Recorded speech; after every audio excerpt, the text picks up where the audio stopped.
AP సచివాలయంలో మంత్రి పార్థసారథి మాట్లాడుతున్నారు. లైవ్ ద్వారా చూద్దాం. వ్యవస్థల్ని గాడిలో పెట్టడమే కాకుండా ఆర్థిక వ్యవస్థను ముఖ్యంగా గాడిలో పెట్టడానికి ప్రయత్నం చేయడమే కాకుండా సెంట్రల్లీ స్పాన్సర్ స్కీమ్స్ ఏవైతే ఉన్నాయో వాటన్నిటిని కూడా సెట్ చేయడం జరిగిందని చెప్పేసి మనం చేస్తా ఉన్నాను. సో ఈ సమావేశంలో ముఖ్యంగా చర్చించింది ఏమిటంటే ఫైల్స్ క్లియరెన్స్ని వేగవంతం చేయాలి.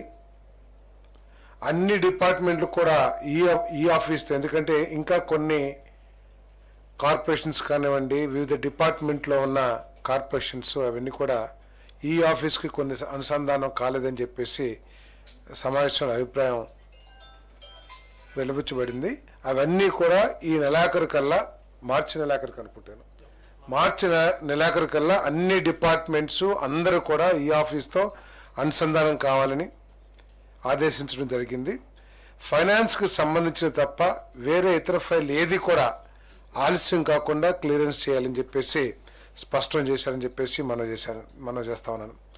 అదేవిధంగా ఫైనాన్స్కి సంబంధించినవి కూడా విధానపరమైన ఏదైనా నిర్ణయాలు తీసుకోవాల్సి వస్తే వెంటనే చీఫ్ సెక్రటరీస్తో సంబంధిత అధికారులతో చర్చించి వాటిని కూడా వీలైనంత త్వరగా క్లియర్ చేయాలని చెప్పేసి మరి సమీక్షలో అభిప్రాయం వ్యక్తపడిందని చెప్పేసి మనం చేస్తా ఉన్నాం.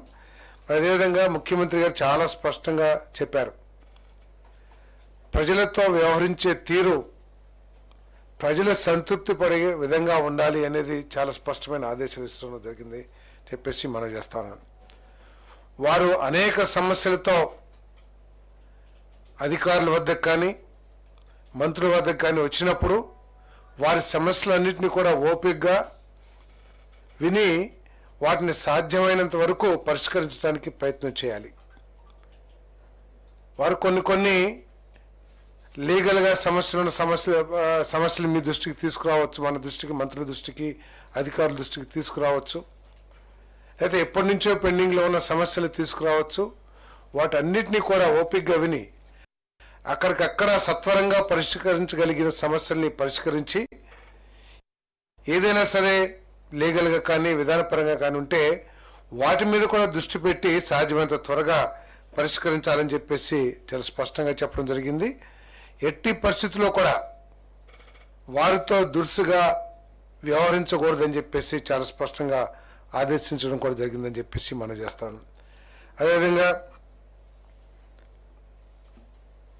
ఫైనాన్స్కి సంబంధించి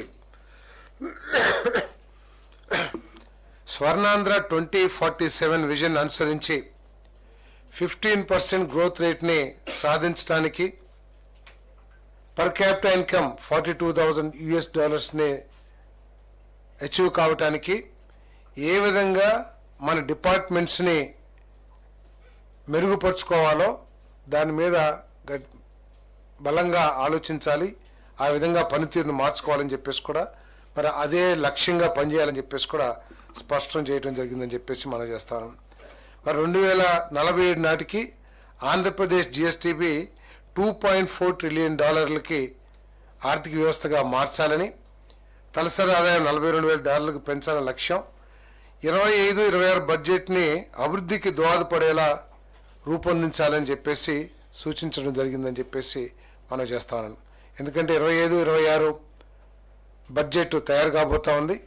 కేంద్ర ప్రభుత్వం నుంచి ఎంత ఎక్కువగా మనం నిధులు రాబట్టుకోగలిగితే అంత బాగుంటుంది. కేంద్ర ప్రభుత్వం దగ్గర మిగిలిపోయిన నిధులు కూడా ఉండే అవకాశం ఉంటుంది. కాబట్టి వాటన్నిటిని అందిపుచ్చుకోవటానికి మంత్రులు కానివ్వండి, సెక్రటరీస్ కానివ్వండి కృషి చేయాలని చెప్పేసి కూడా చాలా స్పష్టంగా చెప్పడం జరిగిందని చెప్పేసి మనం చేస్తాం. మరి తెలంగాణతో పోలిస్తే జిఎస్డిపిలో 87,000 కోట్ల లోటు ఉందని, కొనుగోలు శక్తిని పెంచాలని పేర్కొన్నారు.